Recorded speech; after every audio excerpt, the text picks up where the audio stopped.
Hi there, in this video we are going to take the width tool to the next level. We're going to take this hand-drawn logo and amazingly vectorize it. Same with this one here, we're going to take this pencil drawing and do all these kind of cool whippy blobby bits to the ends. Alright, let's go and learn how to do that now in Illustrator. Alright, so I've got open the widthtool1.ai file. And we're gonna draw this kind of curve in the middle here. This is a logo that I made a really long time ago for a company called Arctic Kiwi. And it just has this really nice kind of like Koru, New Zealand Koru shape in there, mountains, that's what it's meant to be anyway. But we wanna get this curve, we're gonna use the width tool. And we'll look at some of the advanced width tool features. So first of all, we need to get this kind of curve shape. Now that can be the hardest bit, right? I'm gonna use the curvature tool and it gives me the kind of nicest curvous line. And we're practicing the curvature tool, remember? So I'm going to click once. Now, if you kind of put not enough curve points in, okay, I'm trying to be really sparingly. And if you know, like the least amount of anchor points generally gives you a nicer curve, and that's good, but it's not kind of following the line as I wanted it. So what we might do is I'm going to undo and just kind of add one or two more extra points. So instead of going all the way down to here, I'm going to kind of maybe go there, and maybe there, and then there, there.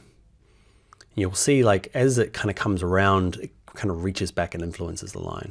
Thank you, curvature tool. Now, if you get it close and you're like, actually it's kind of close, but not what I wanted, you can use the white arrow to adjust it. Or let's say it's really bad and you've got like something that's not what you wanted.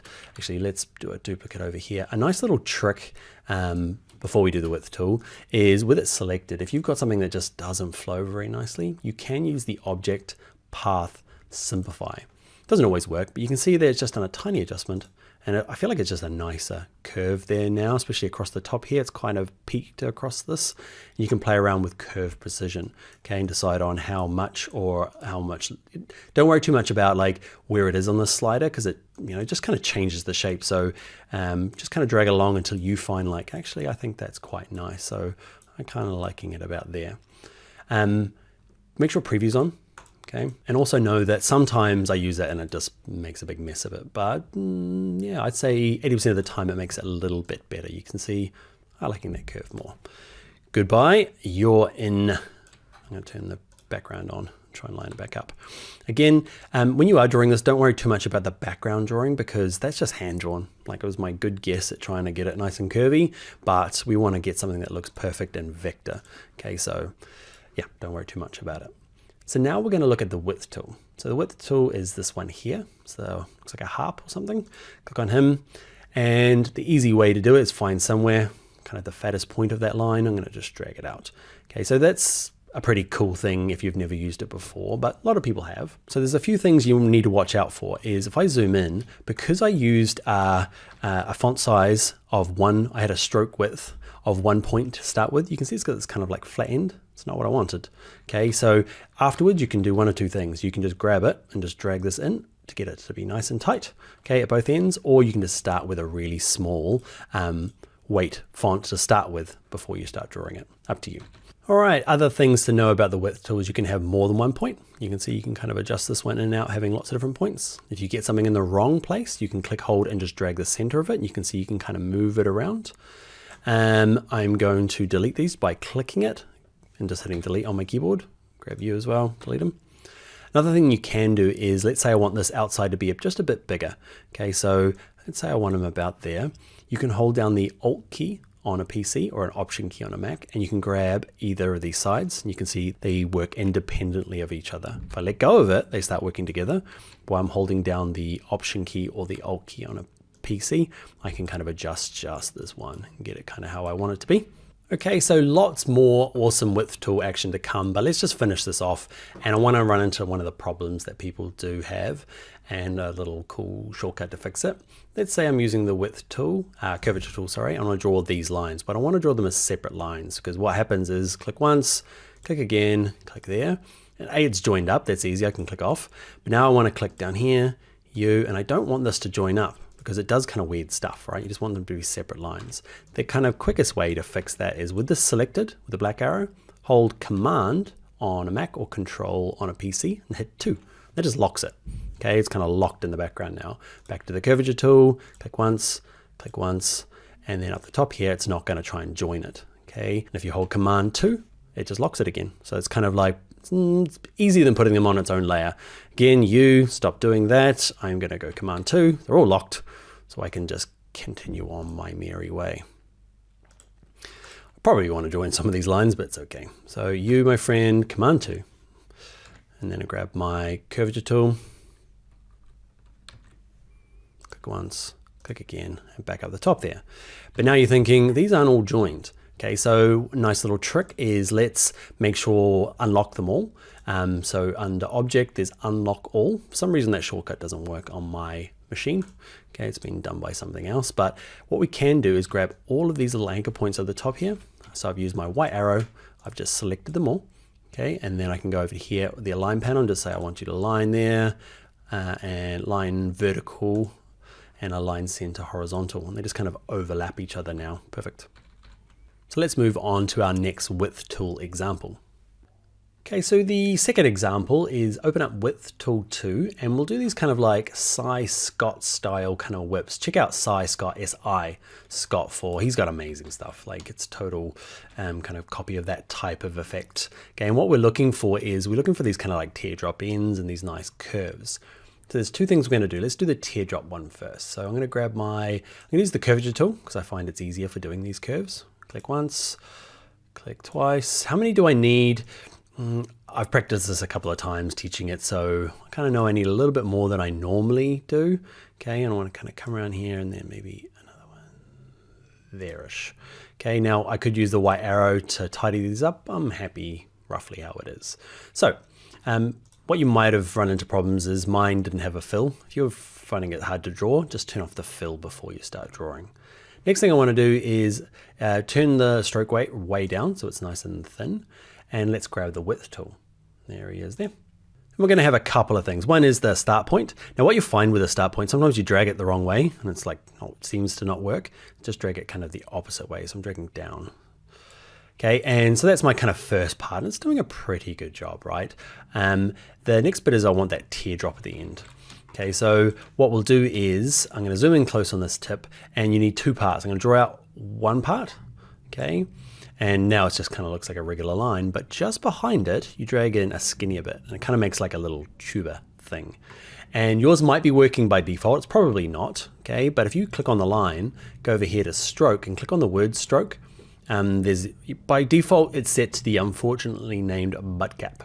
Okay, you want to go to the next one called round cap, and it will give you that kind of look. Wrecks this end, but we can fix that end easy by lobbing it off, but it gives you that nice kind of teardrop shape. And that's kind of what we're looking for this drawing. Now you might be a master with the pen tool and spend a while getting this curve because it's pretty good, right? But it's not perfect. I'll show you a way, say this one here, it's quite circular. I'll show you a trick that I use to kind of get a reasonably perfect circle. So I'm going to start with an ellipse. Okay, so you might have to hold down the rectangle tool, grab the ellipse tool. And I'm going to draw an ellipse. Now, shortcut, if you hold down the Alt key on a PC or the Option key on a Mac, it starts from the center. Okay, and hold down Shift, and it will give you a perfect circle. So that's what I'm looking for, right? Now, remember, my thing underneath is just a hand-drawn one, so it's never going to match up perfect. So I guess, we're not looking to try and do that, right? We're looking to kind of get it close. So, what I want to do is slice this into bits. Now, I don't use the knife tool very often. C's the shortcut. It's this little scissors tool. I said knife, I meant scissors. So if you can't find it, it's hiding underneath the eraser tool. And he's really good at going, click once and click again. And what it's done is, if I just hit the delete key on my keyboard twice, it deletes that kind of chunk. You might have the wrong bit deleted, so you might have to select with a black arrow and delete the bit you need to go on. You can see how I've kind of got the beginnings of this going. Now I want to continue it on. So I'm going to use the pen tool or the curvature tool. We're going to use the curvature tool. And I want to show you something like, curvature tool is like, I want to be this side, because that was the last point drawn. And you're like, no, I want you to be this side. I'm going to grab my white arrow. I'm going to say, click on you. Now if I go back to my curvature tool, it says, I defy you and do whatever I want and go back to that first one. So I find this is a little bit of a bug. If you can think of a better way than this hack, okay, what I do is I click on this thing, just click on it once, and then go back to my curve tool, and it goes, did you mean this guy? I'm like, yes, I did. So I use the pen tool just to click it once. So what I'm looking for now is probably one about there. I'm just going to follow this guy down the middle. Now I want it to kind of follow down the center, so I want it to be straight. I don't want a big curve like this. So I'm going to double click, and then here, double click. Okay, didn't do a great job there, so I'm going to go back and maybe just adjust it. Okay, and try not to wreck it too much. It's looking okay. You might now go with your white arrows and just kind of tidy this up. There's a couple little bits. Oh man, it's tough, isn't it? Getting perfect circles. Width tool helps. Okay, I'm using the white arrow, the direct selection tool, just to kind of tidy it up. I feel like I'm kind of there. Might need a little bit of work across. What I might do as well is turn this one underneath off, because it's kind of influencing what I think it should be. Anyway, same thing again. So I've used the circle to get the kind of bulk of it done. Now I'm going to turn down my stroke to something really light, and I'm going to grab my width tool, and I'm going to, might need to turn that back on now. Just turn it off. Okay, I want a big chunk at this end.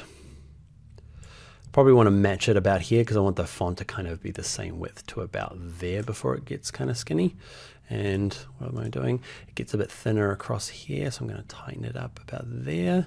And then I want to do this like little blob bit. Remember, let's practice that. So I want to go, yep. Okay, to get the kind of end piece, and then just a bit further back. So I'm on that last part of the anchor, and then a bit further back, I'm just going to tighten it in. And you might find like, holy moly, okay, it goes to maybe a bit too big. You can just tuck this in there. Awesome, I'm happy enough. What I might do is trim it up. I want it to be a bit further back. So the C on my keyboard to get the scissors tool, and say snap, black arrow, grab that chunk, don't need them, and there's my blob back here. And I'm it's a work in progress, right? And I'm drawing a little circle here. Switch these guys around. That's kind of the thing I'm looking for. Ish. Zoom out. How perfect is it? It's pretty good. Pretty good. Cool. So what we're not going to do now is draw these letters. Okay, you could totally easily draw these, but you draw them separately. Okay, this L I draw with just the pen tool, the curvature tool, and I draw these two things separately using the width tool, and we'll join them up in an episode. Probably 2 videos after this one. Actually, no, the very next video, where we kind of start merging different kinds of shapes like this width tool with just regular shapes. So what I'd like you to do is keep practicing on a few of these. Okay, there's a few of them that change direction. Okay, and in this case, I'd probably just do 2 separate lines. So I'd do one that came out of here and stopped there. Okay, and then I'd either lock it or put it on its own layer and draw another one. Okay, that'd be really easy to do with a circle. I should have done that one. Would have been real easy. I did this one that kind of curves as well. But you get the idea. Okay, some of these ones change direction, and I'd totally do that in one big long line. Okay, and yeah, I'd like you to practice on a few of these, and we'll finish it off in a future video. All right, onto the shape builder tool, which I keep talking about. We'll finally finish off a few of these drawings in the next one. All right, let's go do it.